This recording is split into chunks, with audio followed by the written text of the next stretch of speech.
Hello viewers, welcome to ஊனுனா உணவு உடலுக்கும் உயிருக்கும். இன்றைக்கி நம்ம வெஜிடபிள் ரவா ஊத்தப்பம் பண்ண போகிறோம். இது பிரேக்ஃபாஸ்ட்டுக்கு உகந்த சிம்பிளான ரெசிபி.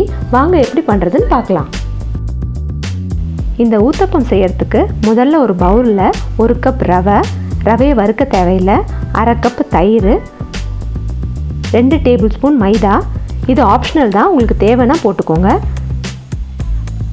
தேவையான அளவு உப்பு சேர்த்து நல்லா கலந்துக்கோங்க. செல்ஃபோனில் ஆரோக்கியம் சேகரிக்க கண்டிப்பாக எங்கள் சேனலை சப்ஸ்கிரைப் பண்ணுங்கள். சுட சுட பசியார பெல் பட்டனையும் ப்ரெஸ் பண்ணுங்கள்.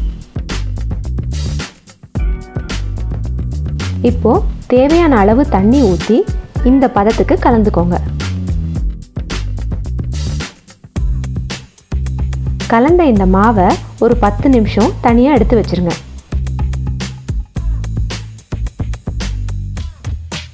10 நிமிஷம் கழித்து ரவா கொஞ்சம் கட்டியாயிடும். மறுபடியும் கொஞ்சம் தண்ணி ஊற்றி கலந்துக்கோங்க.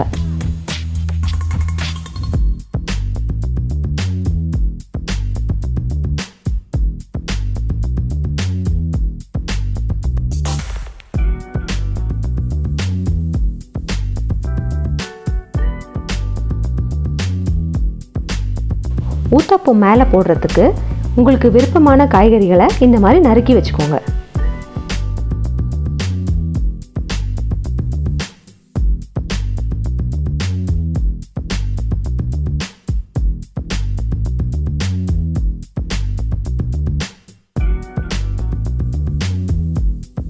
இப்போ ஒரு பேனில் கொஞ்சமாக எண்ணெய் விட்டு கொஞ்சம் திக்காக மாவு ஊற்றிக்கோங்க.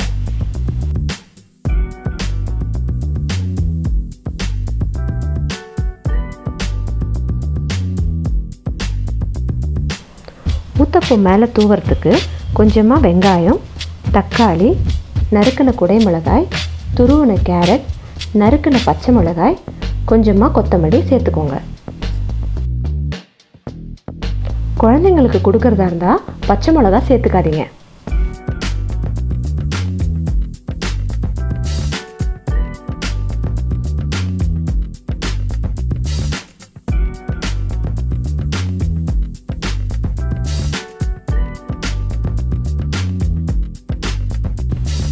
காய்கறிகளை இந்த மாதிரி கொஞ்சமாக ப்ரெஸ் பண்ணி விட்டு அப்புறமா திருப்பி போட்டுக்கோங்க.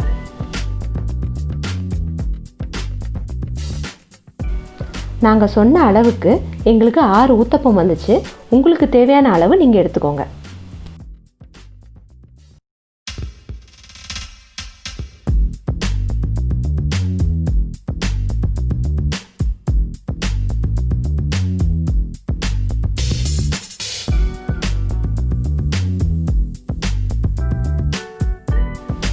இந்த ஹெல்தி, கலர்ஃபுல் அண்ட் ஈஸியான ஊத்தப்பம் பிரேக்ஃபாஸ்ட்டை உங்கள் வீட்டில் செஞ்சு பார்த்துட்டு எப்படி இருந்ததுன்னு கமெண்ட்டில் ஷேர் பண்ணுங்கள். உங்கள் கமெண்ட்ஸ் எங்களுக்கு ரொம்ப முக்கியம்.